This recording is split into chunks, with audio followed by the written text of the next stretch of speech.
tenido miedo, como un temor de usarlo, pero digamos que cuando nos hemos visto enfrentados a hacerlo, hemos tomado la decisión y frecuentemente uno hace maniobras con este equipo de desfibrilar, de cardiovertir pacientes.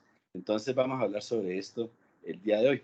Los desfibriladores, si quiere Daniel, pasa a la siguiente, fueron creados, creo yo, como en los años 40 del siglo pasado. Yo estuve mirando y ya en esa época ya existían algunos esbozos de los desfibriladores, y, pero parte de la reanimación solo en la década de los años 60, cuando la Asociación Americana de Corazón decidió hacer un protocolo de reanimación.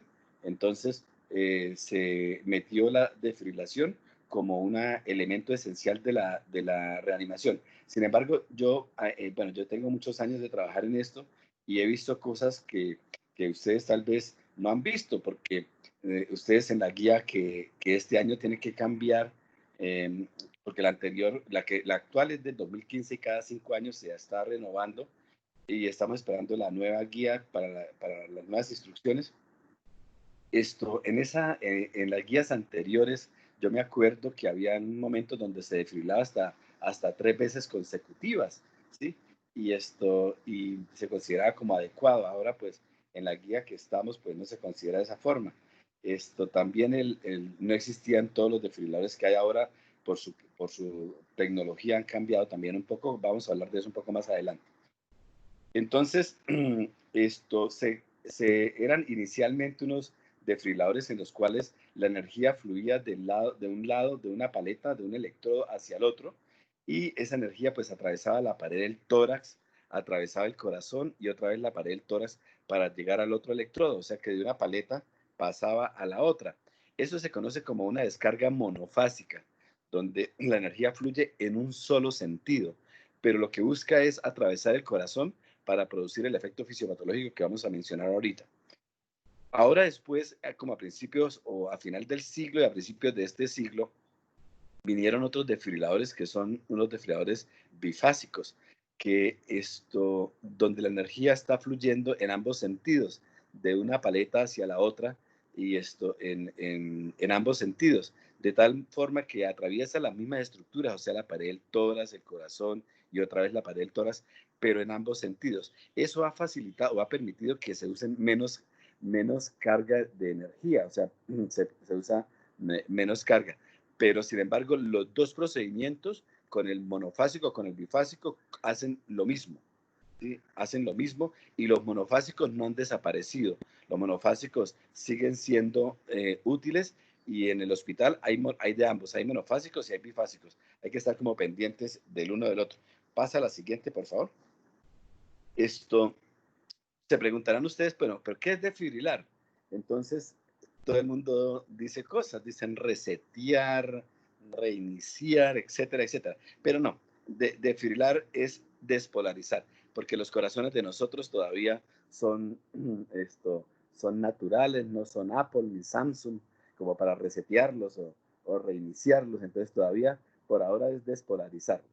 Lo que uno busca es despolarizar el corazón para que, como el corazón tiene una cantidad de células marcapasos y tiene un sistema especializado de conducción, entonces el ritmo empiece, un ritmo nuevo inicie, ¿sí? Y que ojalá sea un ritmo organizado, no un ritmo desorganizado como el de la fibrilación ventricular. Y obviamente al cambiar de una fibrilación a cualquier ritmo, así sea ventricular, pues vamos a generar gasto cardíaco, que es lo que estamos buscando. Entonces, lo que se busca es interrumpir la fibrilación al despolarizar al unísono el total de células del corazón, para que una célula marcapaso inicie un nuevo ritmo y ojalá sea un ritmo organizado. No importa de dónde nazca el ritmo, puede ser que nazca del nodo sinusal, puede ser que nazca de la aurícula, puede ser que nazca del nodo auriculoventricular, o puede ser que nazca del ventrículo o de las ramas del haz de His, pero que nazca de algún lado y que sea más organizado, y no una fibrilación ventricular que no tiene ningún gasto cardíaco, que no genera gasto cardíaco. Eso es lo que el médico quiere producir, ese tipo de fenómeno. La siguiente.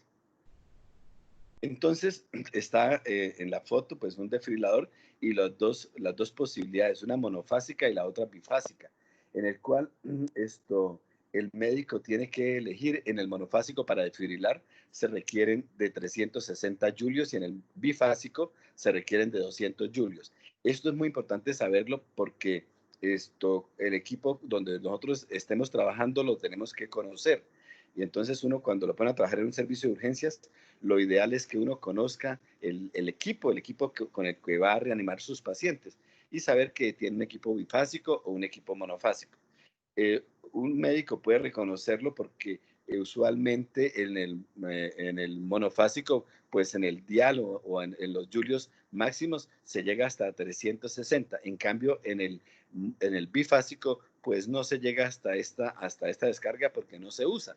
Entonces, cada fabricante le ha puesto una marca, ¿sí? A la descarga, pero la AJA decidió que era 360 con el monofásico y 200 con el bifásico. Así está en el algoritmo de reanimación hasta el día de hoy, ¿no? La siguiente. Bueno, pero hay dos situaciones en las cuales el médico de urgencia se enfrenta. Primero, tiene que identificar el paciente. Entonces, todo paciente, para poder determinar si hay que desfibrilarlo o no, tenemos que hacerle un diagnóstico. Entonces, el diagnóstico de paro a nosotros nos lo enseñaron desde hace mucho tiempo y sigue siendo de la misma forma, y es que se estimula al paciente y si no responde, se revisa su patrón respiratorio. Si no respira o jadea, se asume que no tiene patrón respiratorio y finalmente se toma el pulso carotidio. En los adultos se usa el pulso carotidio, en los niños se usa el pulso braquial. Entonces, no tomar otros pulsos, ni radial, ni braquial, ni femoral, ni pedio, ningún otro pulso que no sea el carotidio en los adultos es lo que recomienda la AJA, porque el pulso carotidio es el último que se está perdiendo. Entonces, si uno revisa otro pulso, probablemente no lo encuentre, pero el carotidio sí esté presente. Entonces, eso es lo que se busca. ¿Y cuánto tiempo busca uno el pulso? Máximo 10 segundos. Si en 10 segundos no lo encuentra es porque el paciente no tiene que pedirle concepto a alguien adicional ni nada, sino asumir que el paciente no tiene pulso y se beneficia más de iniciar con presiones altoras que de un segundo examinador. Entonces, en la guía también quedó claro eso de que nosotros no vamos a pedir segundos conceptos, sino que de entrada, si no encontramos el pulso carotidio en 10 segundos, asumimos que el paciente no tiene pulso.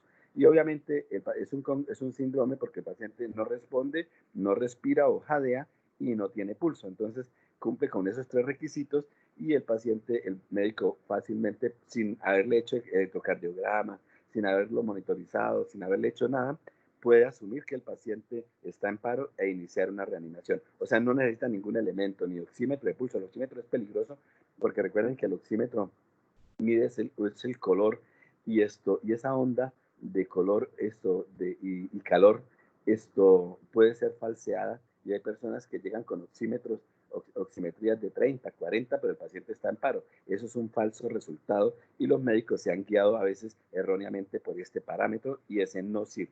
Entonces, por favor, es la clínica de no responde, no respira o jadea y no tiene pulso carotidio para los adultos. Ese es el diagnóstico de paro en un adulto, de paro cardiorrespiratorio. Ahora, hay dos situaciones que son un poco diferentes y es que un paciente está en la clínica o en el hospital o en el servicio de urgencias y nosotros lo estamos examinando, lo tenemos monitorizado y nos damos cuenta del momento exacto del paro.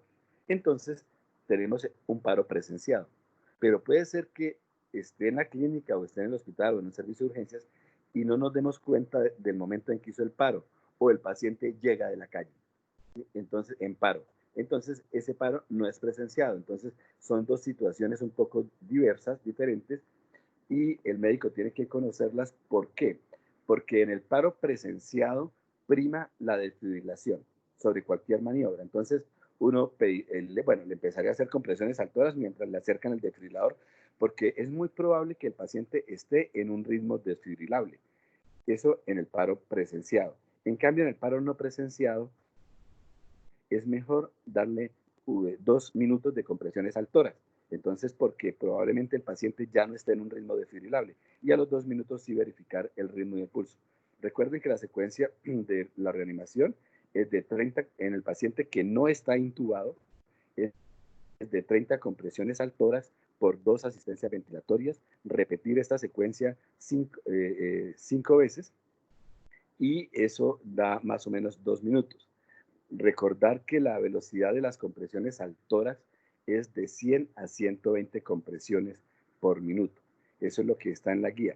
Eso pues nadie las cuenta, pero uno cuando reanima debe tener como esa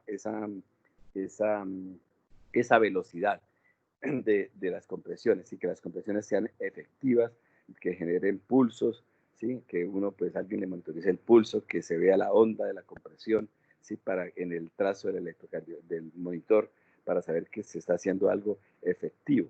Entonces, eso es lo que se busca. Pasemos a la siguiente. En ese escenario del paciente que no responde, no respira o jadea y no tiene pulso, el paciente va a estar en uno de los 4 siguientes ritmos. Se llaman los ritmos del paro.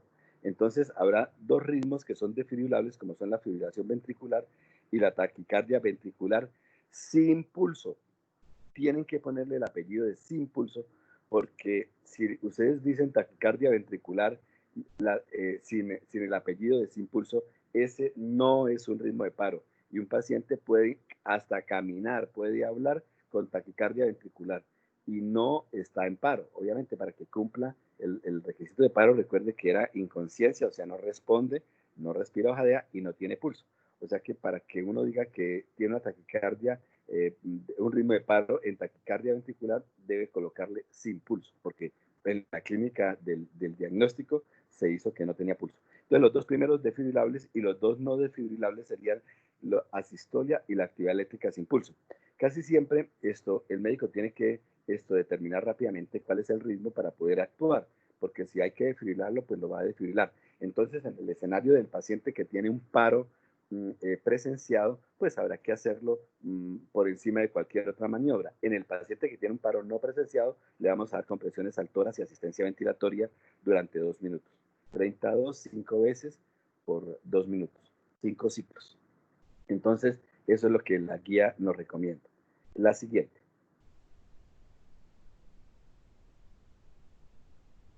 Daniel, la siguiente.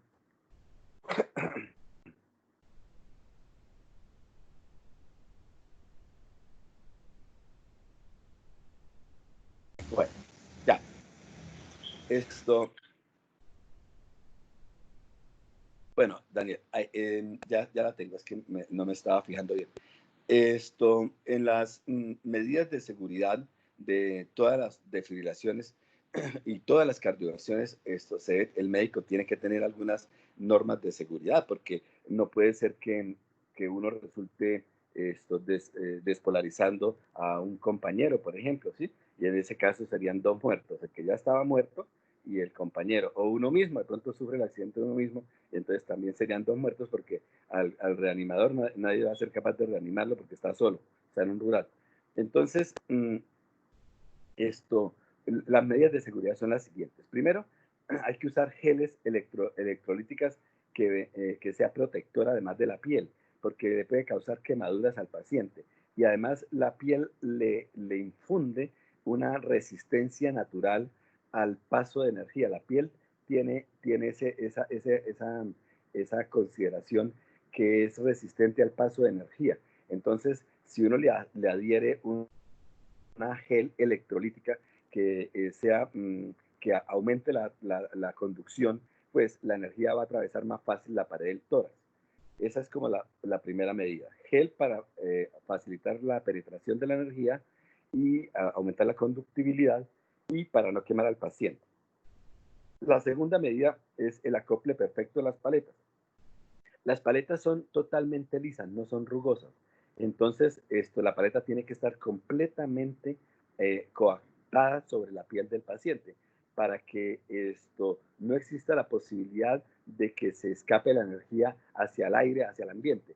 Recuerden que es mejor conductor el aire, el ambiente, que la piel del paciente. Entonces, si la paleta queda levantada, la energía se va a escapar hacia el ambiente, hacia el aire y esto no se va a transmitir hacia la pared del tórax y hacia el corazón, que es lo que queremos. Entonces, hay un escenario que es peligroso y es que si uno levanta las paletas en el momento de la descarga, ¿sí? Y la energía se va a escapar hacia el ambiente buscando el electrodo contrario, o sea, de una paleta a la otra. Y en ese caso, si la conducción se hace a través del aire, la energía podría darle en la mano al que tiene la paleta, pues, al que está desfibrilando. Entonces, en ese caso, habría un accidente. Entonces, lo que se busca es que no, ese accidente no puede ser. Es tal vez la maniobra más peligrosa dentro de la reanimación. Las demás probablemente hasta las pueda uno aceptar. Pero esa maniobra de que la paleta se levanta es la más peligrosa. La paleta tiene que quedar bien puesta sobre la piel del paciente. Las dos paletas, para que no se escape la energía. Porque al escaparse la energía va a buscar un polo. Y sí va a buscar un electrodo. Entonces, de pronto el polo es el mismo médico y entonces le va a causar la descarga al mismo médico. Bueno, eso es la otra indicación de seguridad. Buscar que las paletas, como están marcadas, una dice external y la otra dice apex o apical, entonces ponerlas en la posición adecuada. Entonces la paraesternal derecha y la apical sobre la región de la, de la, de la, de la tetilla, en el hombre, ¿sí? O subareolar en la mujer. La paleta también requiere que uno, para disminuir la impedancia o esa resistencia al paso de energía, se ponga con un peso.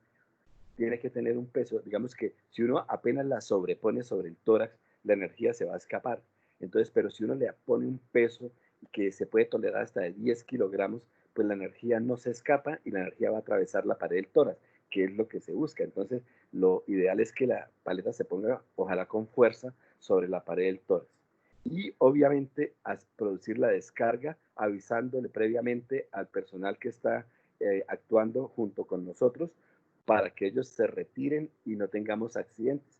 Entonces se debe dar la señal de retiro, entonces todos afuera para que todos se retiren mientras que se produce la descarga.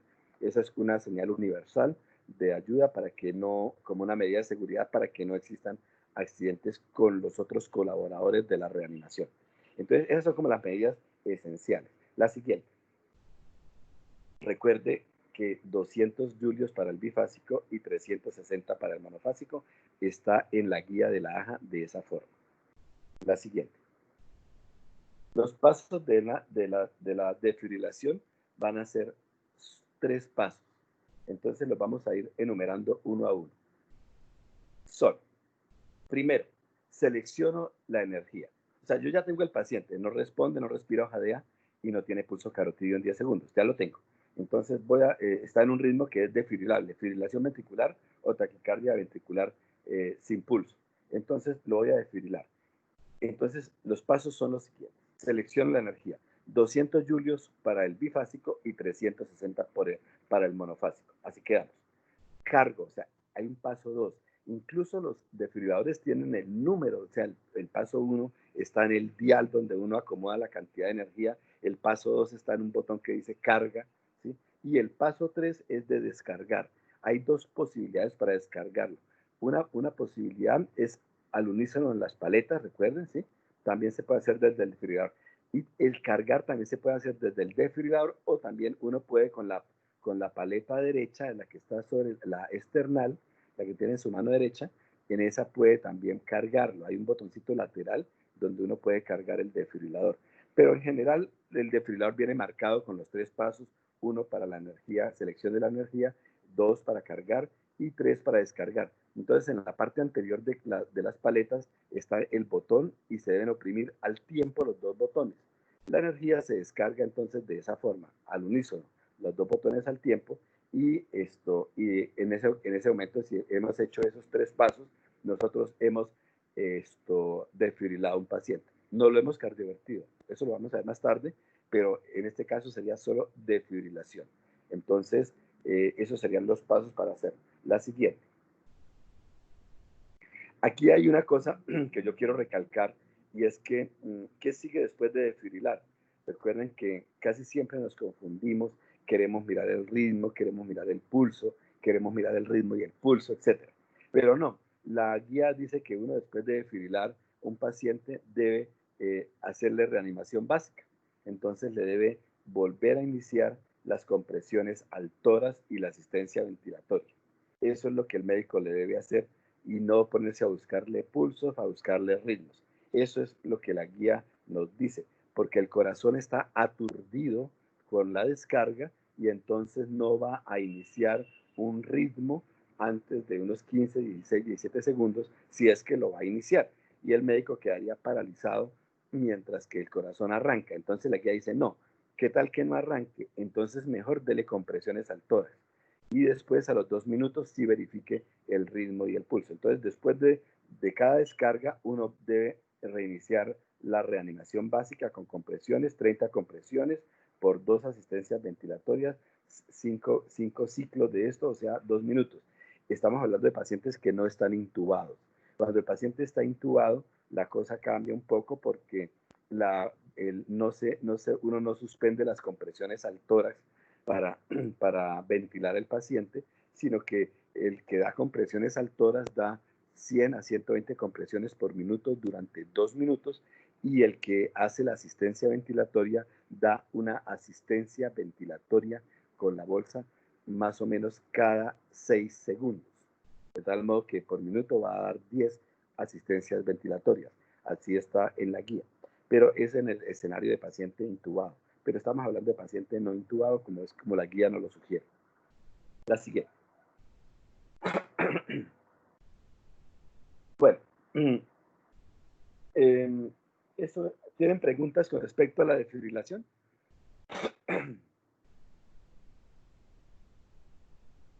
¿O continuamos? Doctor, es que usted había mencionado que en la parte de paso atrás de la descarga habían dos posibilidades y no las mencionó. No, no, es en el paso 2, en el paso 2 de la carga. Ok. En la descarga sí es en la paleta. ¿Ok? ¿Y puede repetir, o sea, cuáles serían esas? No me quedó claro cuáles serían esas posibilidades. De la descarga. Bueno, entonces mire, los 3 pasos serían selecciona la energía 200 o 360 julios. La carga yo la puedo hacer desde la paleta derecha en un botón lateral que tiene la paleta.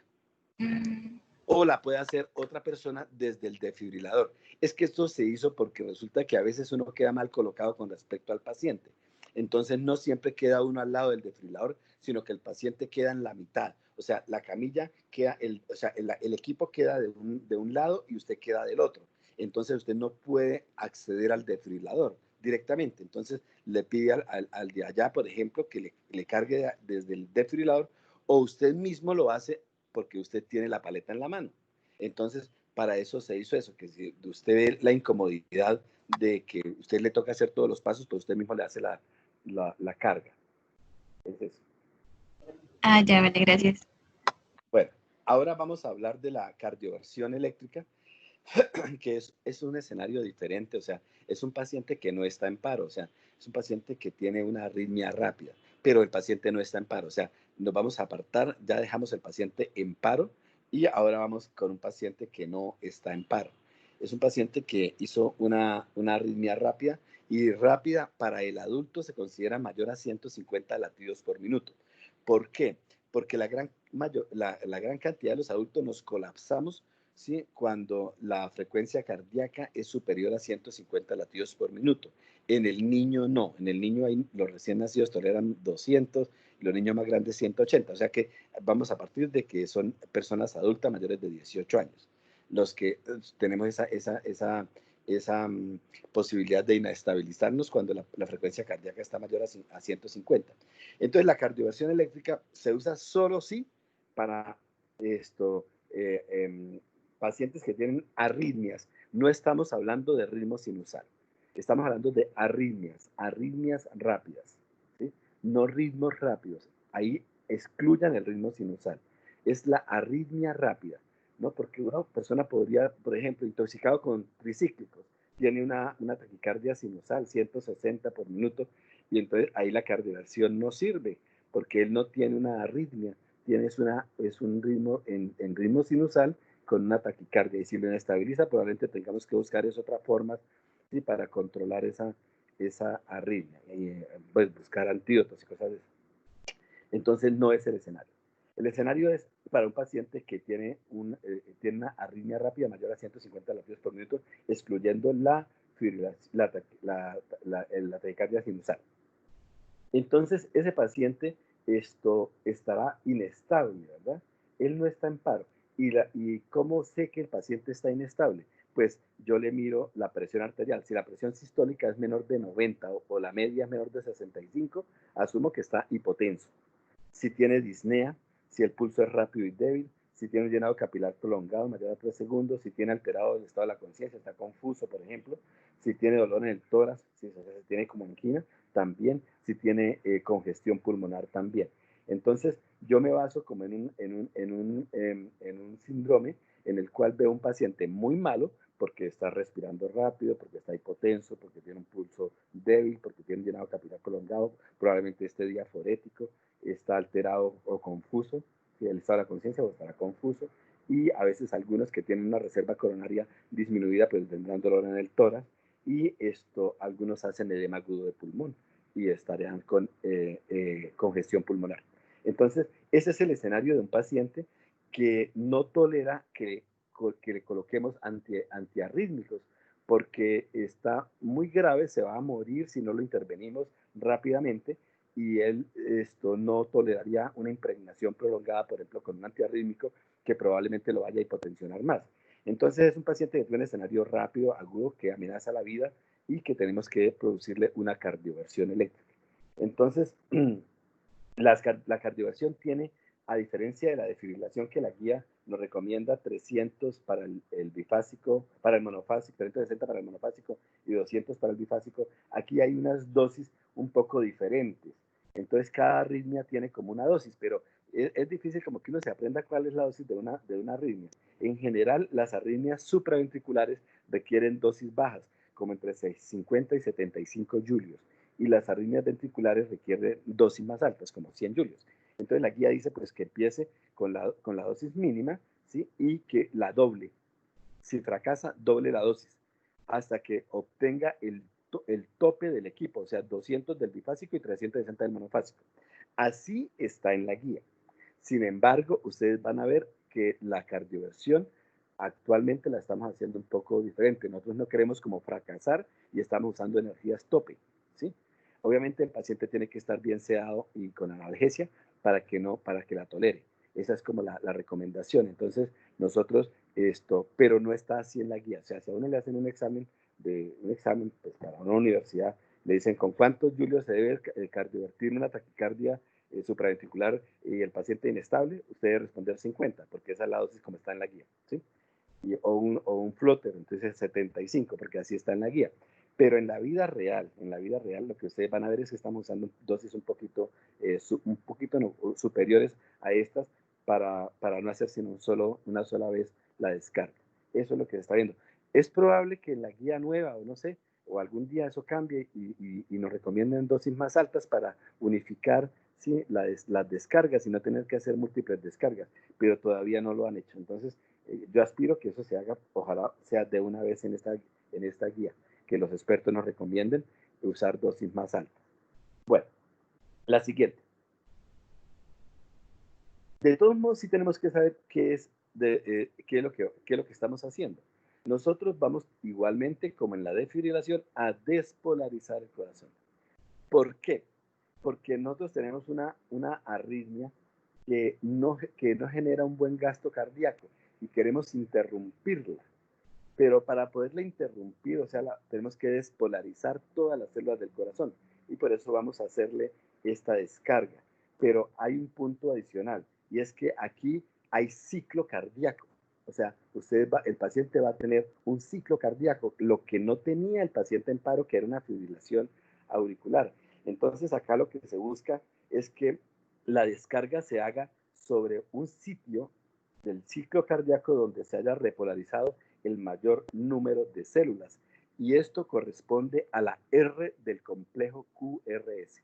Entonces, cuando uno sincroniza un desfibrilador, cuando uno le da la opción sincronizar, va a cardiovertir el paciente.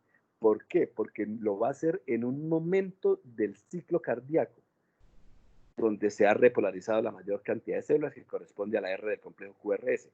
En cambio, cuando uno defibrila, no, porque no hay ciclo cardíaco, uno va a despolarizarlo en cualquier momento, ahí no hay ciclo cardíaco. Entonces usted le produce una descarga sin sincronización. En cambio, ahora en este que estamos hablando, sí es un paciente que tiene ciclo cardíaco y que nosotros no vamos a producir una descarga, no lo vamos a defibrilar, le vamos a cardiovertir. O sea, en un momento donde vamos a interrumpir la arritmia, es sobre el momento donde más células estén repolarizadas, eso es lo que se busca.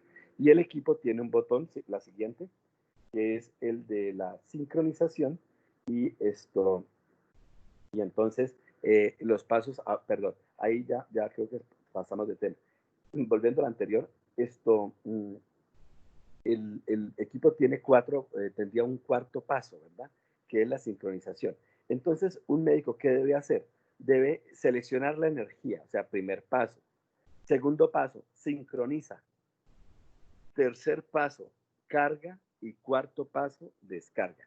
Esos son los 4 pasos de la cardioversión, a diferencia de la defibrilación que tenía solo 3 pasos. ¿Por qué es diferente? Porque acá se requiere es hacer una descarga sobre el momento donde más células se han repolarizado, que es la R, y para eso se requiere que el equipo se sincronice. O sea, el equipo busca la R, en otras palabras. Nosotros no, porque eso se hace en milisegundos y nosotros lo que hacemos es los pasos, pero el equipo va a descargar solo en el momento sobre las R's, o sea, sobre el momento donde se haya repolarizado más células. Cuando uno ve eso en la vida real, esto aparecen líneas punteadas en la parte superior de los complejos QRS y apuntándole a la R. Quiere decir que lo tiene sincronizado. Entonces sincroniza las R's y ese es el momento donde el equipo elige la descarga. ¿Sí? Nosotros solo hacemos los 4 pasos, pero el equipo, él busca la R. Eso es como lo que les quería decir. Preguntas sobre cardioversión.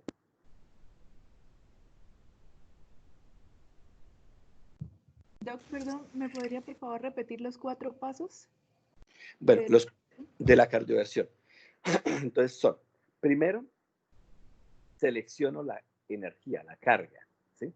Digamos 50, 75, 100 julios, por ejemplo, dependiendo de la ritmo. Segundo paso, sincronizo. Entonces hay un botón en el desfibrilador que está marcado con las letras SINC, o sea, sincronización. Ese es el segundo paso. Entonces uno oprime eso, ahí va a aparecer un botoncito rojo, que es el que nos dice que va a ser una acción sincronizada.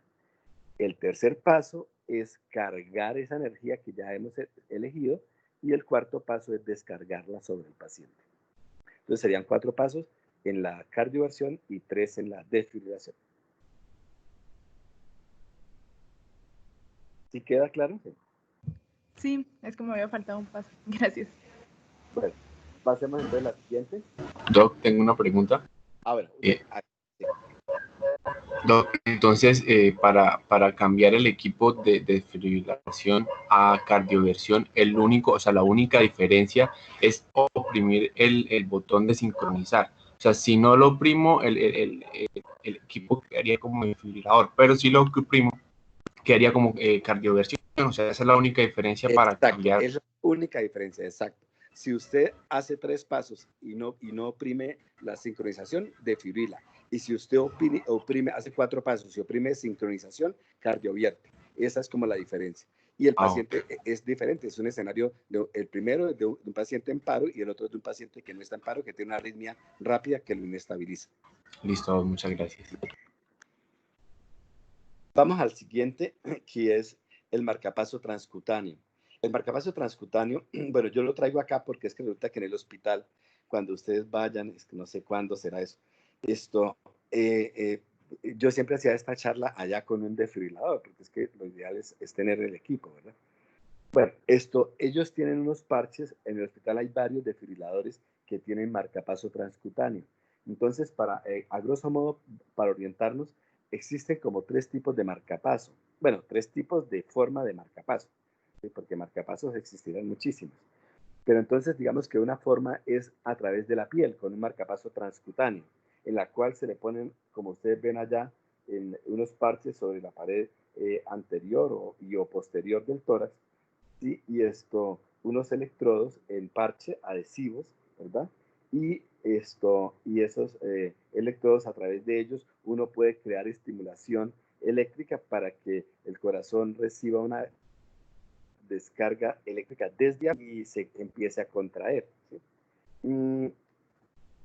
Pero también existen unos transvenosos que ustedes han visto por vía yugular o vía subclavia, en la cual le ponen unos electrodos enclavados en el ventrículo y empieza a producir descargas a través de ese electrodo.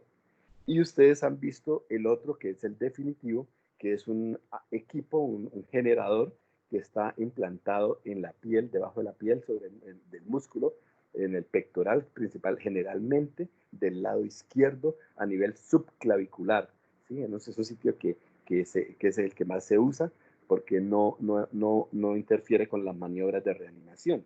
Y ese es el definitivo de irse a casa, ¿verdad? Pero en urgencias, el más próximo que un médico tiene es el transcutáneo. Entonces, ¿qué requiere para poner un marcapaso transcutáneo a un paciente? Que el paciente tenga una arritmia lenta que lo inestabilice. Entonces, pasemos a la siguiente. Entonces, ¿cuándo usar un marcapaso transcutáneo? Pues cuando usted tenga una arritmia lenta como un bloqueo de alto grado, una disfunción sinusal, una bradicardia sintomática, ¿sí? O un ritmo lento de origen farmacológico, por ejemplo. Entonces, el paciente está inestable, o sea, cumple los mismos criterios que vimos en el paciente que tenía arritmia rápida, o sea, hipotensión, confusión, pulso débil, mal llenado capilar, dolor en el tórax, congestión pulmonar. O sea, el mismo síndrome, los mismos signos y síntomas de aquel paciente, pero eso, espera que me están llamando y no se me deja interrumpir.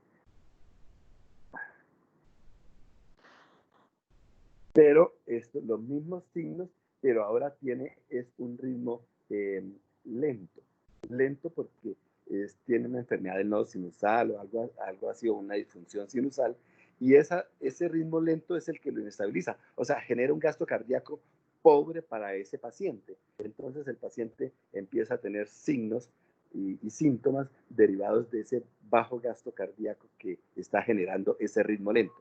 Entonces, para eso, lo que queremos es aumentar esa frecuencia cardíaca, ¿sí? A través de una estimulación externa con un marcapaso transcutáneo.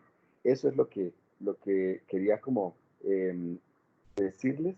Es un equipo que tiene la forma de usarlo, pues es colocando las paletas, los parches estos sobre el tórax y eligiendo el amperaje y la frecuencia cardíaca que usted quiere. Entonces, en general, lo que uno quiere es que tenga 60 latidos por minuto. Entonces, uno va a escoger no menos de 60, ¿sí? Y no más de 100. Y va a escoger un amperaje, ¿sí? De energía para poder estimular ese corazón, y lo va incrementando, empieza de 5, 10, 15, 20 miliamperios hasta que observe que cada vez que se produce una espiga, o sea, un estímulo de ese marcapaso, aparezca un complejo ancho, o sea, un ritmo de marcapaso. Entonces, uno lo que ve en la pantalla es espiga más complejo ancho. Eso es como si uno tuviera un marcapaso de los otros, pero en este caso, pues es un marcapaso transcutáneo. Y obviamente que genere pulso, ¿sí? Y obviamente que el paciente recupere sus signos vitales y se mejore. Eso es lo que el médico tiene que mirar. Entonces, los desfibriladores también, algunos, y en el hospital hay varios de estos equipos muy buenos que tienen marcapaso transcutáneo. Y finalmente, estos equipos, como los que hay en el hospital, también algunos tienen desfibrilador externo automático.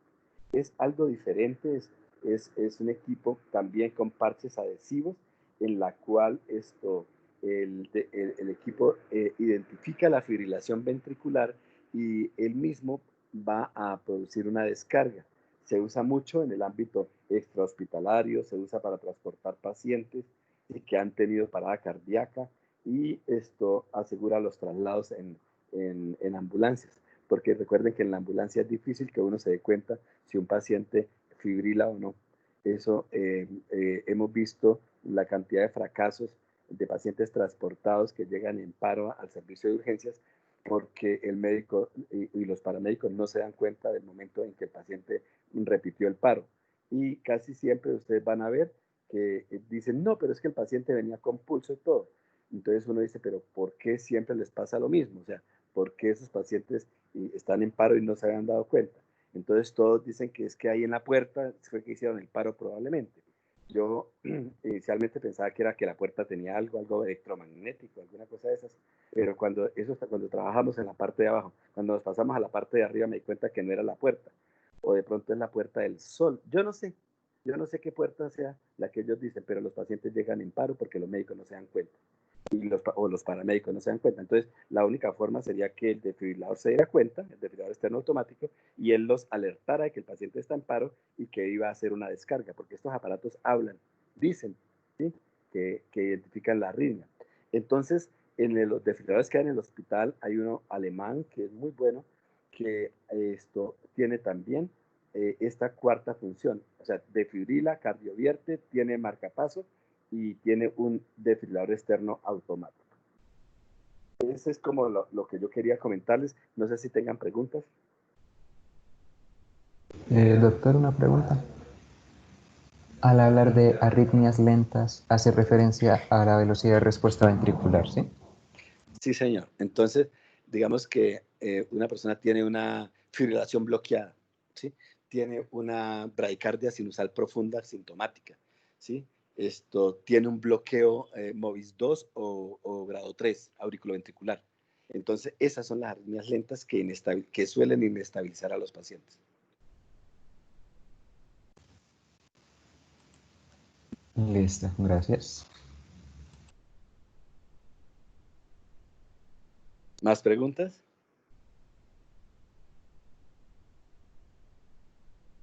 Bueno, entonces, ahora ¿qué queda? Pues yo les mandé las diapositivas, revisarlas otra vez. Daniel se las pasa y mirar el tema y de esa forma nos vamos fortaleciendo. Lo que uno quiere es, ¿cómo se llama? Como el abrebocas de lo que el médico debe conocer, ¿verdad? La misión es la desfibrilación. Yo sé que es la desfibrilación, pero ustedes en algún momento de la vida van a tener que participar o hacer una cardioversión. Ustedes en algún momento de la vida van a tener que poner un marcapaso transcutáneo. Ustedes en algún momento de la vida les va a llegar un desfibrilador externo automático para transportar a un paciente. Por ejemplo, los que trabajan en ambulancias, ellos deben saber de eso, porque tienen los equipos y para eso son, para usarlos, para asegurar el traslado de un paciente. Entonces, sí es necesario que todos conozcamos de esto, porque a veces lo vemos como lejano, pero no es lejano, y es muy cercano, y además de eso, es de improviso. Bueno, entonces mañana nos volvemos a ver a esta hora, a las 6, y vamos a hablar sobre los ritmos, el algoritmo de la AJA para reanimación avanzada. Si alguien puede para el miércoles hacer vía aérea, pues me lo comunican, ¿sí?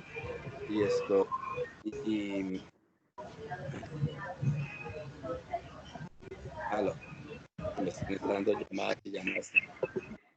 Y entonces me lo comunican para el miércoles quién puede hacer esta charla.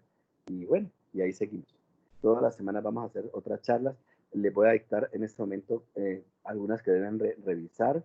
Por ejemplo, está dentro del PET de urgencias, revisar el manejo del paciente intoxicado, manejo general del paciente intoxicado. Obviamente la vía aérea también, vía aérea en urgencias, manejo del paciente intoxicado. Está el choque por anafilaxia, está también dentro del PET, ¿sí? Para que lo vayan revisando para la semana entrante. Y ahí vamos cuadrando. Entonces, Daniel nos va organizando a todos y nos va diciendo quién va a exponer. Yo también les voy a ayudar. Yo tengo varias charlas ahí montadas. Yo quiero darles accidente ofídico. Bueno, tengo varias y les voy diciendo en qué momento se las voy a hacer.